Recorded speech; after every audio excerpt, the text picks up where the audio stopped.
Hello students, hello all of you. Myself Siddharth Singh and I welcome you all on our online platform My Classroom. बच्चों आज हम discuss करने वाले हैं class 7th के science के केमिस्ट्री सेक्शन के previous year paper of the year 2017 and 18। तो बच्चों शुरुआत करते हैं प्रीवियस ईयर के क्वेश्चन के सिलसिलों की केमिस्ट्री के सेक्शन की। लेकिन पेपर के क्वेश्चन डिस्कस करने से पहले कुछ बेसिक गाइडलाइंस जो हमें रिक्वायर्ड होती हैं, जो हमें पता होनी चाहिए इतनी इन्फॉर्मेशन कि क्या क्या इन्फॉर्मेशन, बेसिक इन्फॉर्मेशन हमें पता होनी चाहिए पेपर में जाने से पहले, सो दैट अदर टाइप के कोई टेक्निकल एरर आपके साथ ना हो। तो देखो गाइडलाइंस ऑफ द पेपर में जो सबसे पहली बेसिक गाइडलाइंस है वो ये है कि जब आप पेपर में पहुंचोगे तो आपको एक्स्ट्रा 10 मिनट्स दिए जाएंगे for your filling up the information about yourself on the OMR sheet, जिसमें name, school code, class, roll number, mobile number, ये सब चीजें आती हैं। फिर बच्चों उसके बाद दूसरा, अगर मैं आपके पेपर के रिस्पेक्ट में बात करूं तो उसके अंदर मेनली 3 सेक्शन होते हैं, logical reasoning, science and achiever section, जिसमें 10, 35 और 5 क्वेश्चंस हैं। इसमें से जो ये अचीवर सेक्शन है उसके क्वेश्चंस 3 मार्क्स के हैं और जो अदर सेक्शंस हैं उसके क्वेश्चन 1 मार्क ईच है। दूसरी इंपॉर्टेंट बात, आपका कोई भी क्वेश्चन ऐसा नहीं है जो नेगेटिव मार्किंग के साथ हो। किसी भी क्वेश्चन में नेगेटिव मार्किंग नहीं है। तो मेजर आपको अपना पेपर अटेम्प्ट करना है, आराम से ध्यान से क्वेश्चन को पढ़ के समझ के आप पूरा पेपर अटेम्प्ट करोगे। No negative marking in any of the questions. दूसरा, इसमें आपके पास जो क्वेश्चन है वो ऐसे हैं कि एक क्वेश्चन और उसके 4 ऑप्शंस है और आपको उससे मार्क करना है अपने आंसर को। तो OMR में उसको किस तरीके से मार्क किया जाता है, क्या रूल्स है, वो भी मैं बता देता हूं। किसी भी एक स्पेसिफिक क्वेश्चन के आगे आपको 4 ऑप्शन ABCD मिलेंगे। उसमें से जो भी आपका करेक्ट आंसर होगा उसको आप इस तरीके से डार्क सर्कल कर दोगे तो वो आपका क्वेश्चन कंसिडर हो जाएगा कि आपने ये आंसर मार्क किया है। तो OMR के अंदर बच्चों गलती नहीं करनी है किसी भी टाइप की फिलिंग में। बहुत ध्यान से आप अपना क्वेश्चन नंबर, उसका क्या आंसर है, उसको पहले देखोगे, फिर उसको पेपर पे लाओगे और वहां पे फिर आप उसको डार्क सर्कल करोगे। तो चलिए डिस्कस करते हैं 17-18 के NSO के previous year question science section के, जिसमें हम केमिस्ट्री सेक्शन डिस्कस करेंगे। जिसमें पहला क्वेश्चन जो हमारे पास है वो एसिड एंड बेसिस से है कि acids are sour in taste and corrosive in nature. इनमें से कौन सी करेक्ट स्टेटमेंट है वो हमसे पूछ रहा है। तो देखो, acids are sour in test सही है and it is corrosive in nature, ये भी बात ठीक है। Fruits and vegetable contain inorganic acid. देखो, फ्रूट और वेजिटेबल में इनऑर्गेनिक एसिड थोड़ी होता है, it contain organic acids. Fruits and vegetables के अंदर ऑर्गेनिक एसिड्स होते हैं, जैसे सिट्रिक एसिड सिट्रस फ्रूट्स में, टार्टरिक एसिड लेमनेड में, टर्मिनेट में, इस तरीके से आप डिफाइन कर सकते हो। तो इसका मतलब ऑर्गेनिक एसिड्स जो होते हैं वो फ्रूट्स एंड वेजिटेबल्स में प्रेजेंट होते हैं, इनऑर्गेनिक एसिड प्रेजेंट नहीं होते। दूसरा, all bases are soluble in water. सारे बेसेस वाटर सॉल्युबल नहीं होते। अल्कली बेसिस जो अल्कली हैं वो वाटर सॉल्युबल है, लेकिन सारे bases are not water soluble, मतलब ये स्टेटमेंट करेक्ट नहीं है। Bases produces salt with all metal. हर मेटल के साथ बेसिस सॉल्ट का प्रोडक्शन नहीं करते हैं। And milk of magnesia is aqueous solution of magnesium carbonate, ये भी गलत है, वो मैग्नीशियम हाइड्रोक्साइड। तो मैग्नीशियम कार्बोनेट नहीं होता। मतलब सारी स्टेटमेंट में सिर्फ कौन सी स्टेटमेंट करेक्ट है? First only. तो फर्स्ट हमारे पास इस केस में आंसर आ जाएगा कि acids are sour in taste and they are corrosive in nature. Next question देखते हैं। देखो, इस चार्ट में आपको कुछ चेंजेस डिफाइन करे हुए हैं। First, forest fire, earthquake, low and high tides, opening of a morning glory flower, sublimation of camphor, blowing of balloon, bursting of crackers and breaking of glass. और पूछा है कि इन चेंजेस को आप कैसे क्लासिफाई करोगे। तो देखो, फॉरेस्ट फायर और अर्थक्वेक अनडिजायरेबल चेंजेस हैं। दूसरा, ये जो लो एंड हाई टाइड्स होते हैं या opening of a morning glory flowers होते हैं, ये कैसे होते हैं? पीरियोडिक होते हैं। Next, sublimation of camphor. Camphor solid से वेपर्स में गया तो वो वापस रिवर्स हो सकता है, तो it is a reversible change. और बर्स्टिंग ऑफ क्रैकर, जब क्रैकर बर्स्ट होता है तो अचानक से फास्ट चेंज है एक, तो ये रिवर्सिबल एंड फास्ट चेंजेस हो गए। तो इसका करेक्ट आंसर बी पार्ट आ जाएगा, undesirable changes, periodic changes, reversible and fast changes. फिर नेक्स्ट पार्ट है हमारे पास कि इस टेबल में हमारे पास कुछ केसेस डिफाइंड है, cutting of air, mixing of fruit and cornflakes, adding of baking soda to vinegar, spoiling of food, bending of the piece of a metal on heating, decomposition of old leaves and shredding of paper. देखो simple सी कहानी है, इसको classify करना है physical changes में, reversible, irreversible and chemical changes. देखो physical changes की अगर मैं बात करूं तो कटिंग ऑफ हेयर की अगर बात करी जाए तो it is a physical change. Cutting of hair क्या होता है, फिजिकल चेंज है, लेकिन रिवर्सिबल थोड़ी है। बाल कट गए एक बार तो वो कट गए, वो तो हट गए। तो कटिंग ऑफ हेयर एक फिजिकल चेंज है लेकिन इरिवर्सिबल है। सिमिलरली इस केस में अगर मैं बात करूं श्रेडिंग ऑफ पेपर, तो ये भी एक फिजिकल इरिवर्सिबल चेंज होता है। तो फर्स्ट एंड सेवेंथ इसके लिए क्या हो जाएंगे, एक टाइप की physical irreversible changes. Physical reversible में कौन आएगा, फ्रूट्स और कॉर्नफ्लेक्स को आप मिक्स करके सेपरेट आउट भी कर सकते हो, वापस अलग भी कर सकते हो, तो ये रिवर्सिबल हो जाएगा। उसके बाद अगला और क्या पॉसिबिलिटी है, bending of a piece of metal on heating, metal को हीट करके आपने बेंड कर दिया तो वापस सीधा भी कर सकते हो। सिंपली फिजिकल चेंज है और रिवर्सिबल है। बाकी के सारे देखो केमिकल चेंजेस है, जैसे बेकिंग सोडा विनेगर के साथ CO2 गैस लिबरेट करेगा। स्पॉइलिंग ऑफ फूड, वो भी जो फूड स्पॉइल होता है, या फिर डिकम्पोजिशन ऑफ ओल्ड लीव्स, ये सारे एक टाइप के कैसे चेंजेस हो जाएंगे, तो दे आर केमिकल चेंजेस। तो ये इसका करेक्ट आंसर हो जाएगा, फिजिकल इरिवर्सिबल के चेंजेस, फिजिकल रिवर्सिबल के चेंजेस और केमिकल इरिवर्सिबल के चेंजेस। तो नेक्स्ट क्वेश्चन पे चलते हैं, आइए बच्चों। WXYZ हमें डायग्राम्स में डिफाइन किया हुआ है, व्हीट फ्लोर एंड हस्क, और उसकी सेपरेटिंग टेक्निक W है, तो बताओ W क्या होगा। ऐसे ही sugar in water separating technique X है, sand in water separating technique Y, oil in water and separating technique is Z। तो इसमें ये क्या क्या टेक्निक्स होंगी, देखो ऑयल इन वाटर को आप सेपरेटिंग फनल से, वो एनसीईआरटी में डायग्राम भी दे रखा है, उससे आप सेपरेट आउट कर सकते हो। सेपरेटिंग फनल को ओपन करेंगे, नीचे वाला लिक्विड पहले चला जाएगा, फिर बंद कर देंगे। दूसरा सैंड इन वाटर को तो सिंपल फिल्ट्रेशन से अलग किया जा सकता है, फिल्टर पेपर पे सैंड रह जाएगा और पानी अंदर चला जाएगा सारा। शुगर इन वाटर को आप इवेपोरेशन से सेपरेट आउट कर सकते हो। और व्हीट फ्लोर एंड हस्क की सेपरेशन टेक्निक क्या हो सकती है, सीविंग, उछलनी होती है उसको ऐसे ऐसे करके, उसमें से जो उसको सेपरेट आउट हम कर लेते हैं, व्हीट फ्लोर को, और हस्क अलग हो जाता है। तो ये तो बेसिक सिंपल सी सेपरेटिंग टेक्निक्स है, सीविंग, इवेपोरेशन, फिल्ट्रेशन और सेपरेटिंग फनल, जिससे आप इन मिक्सचर्स को सेपरेट आउट कर सकते हो।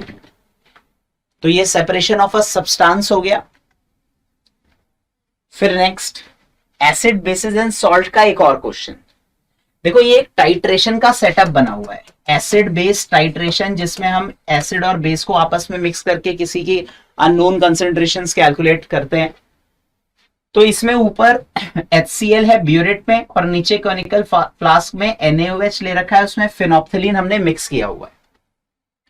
तो देखो आपको पता है जब NaOH है और उसमें फिनोप्थिलीन डाला है तो इसका कलर क्या होगा, पिंक। और ऊपर से आप HCl इसके अंदर ऐड कर रहे हो, तो HCl इस NaOH के साथ रिएक्ट करके सॉल्ट और वाटर का फॉर्मेशन कर देगा, NaCl प्लस में वाटर बना देगा। तो heat is evolved in this reaction, तो ये सही स्टेटमेंट है, क्योंकि एसिड बेस रिएक्शंस एक्सोथर्मिक होती है, उसमें हीट रिलीज होती है। इंपॉर्टेंट इंफॉर्मेशन है, याद भी रखना, बहुत सारे बच्चों को याद नहीं रहता कि उसमें हीट इवॉल्व होगी कि नहीं। इट इज एक्सोथर्मिक फिनोमिना, उसमें हीट इवॉल्व होती है HCl और NaOH की मिक्सिंग में। The colour of the mixture in the conical flask is pink in the beginning, सही है, ये तो हमने डिस्कस कर ही लिया। फिनोप्थिलीन इंडिकेटर है और मीडियम बेसिक है, तो इसका कलर क्या होगा, तो it is pink in colour. फिर नेक्स्ट है, it represent a neutralisation reaction, acid base की मिक्सिंग को हम न्यूट्रलाइजेशन रिएक्शन ही बोलते हैं, ये भी कई करेक्ट स्टेटमेंट हो गई। नो न्यू सब्सटेंसेस फॉर्म्ड, ये गलत स्टेटमेंट है। रिएक्शन के अंदर न्यू सब्सटेंस तो फॉर्म हो ही रहा है, NaCl का फॉर्मेशन हो रहा है प्लस वाटर, मतलब फर्स्ट सेकंड थर्ड इसमें से करेक्ट स्टेटमेंट है, फोर्थ इसकी एक इनकरेक्ट स्टेटमेंट हुई। फिर चलते हैं बच्चों अगले पार्ट की तरफ। देखो अगले पार्ट में Saumya took water in 5 different tumblers 1 to 5 and added different substances to each tumbler, और उसके ऑब्जर्वेशन को उसने नोट किया है। तो बताना है कौन सा इसमें से करेक्ट इंफॉर्मेशन डाटा यहां पे मेंशन्ड है। कह रहा है सैंड डिसअपियर इन वाटर, तो ये तो इंफॉर्मेशन करेक्ट नहीं है।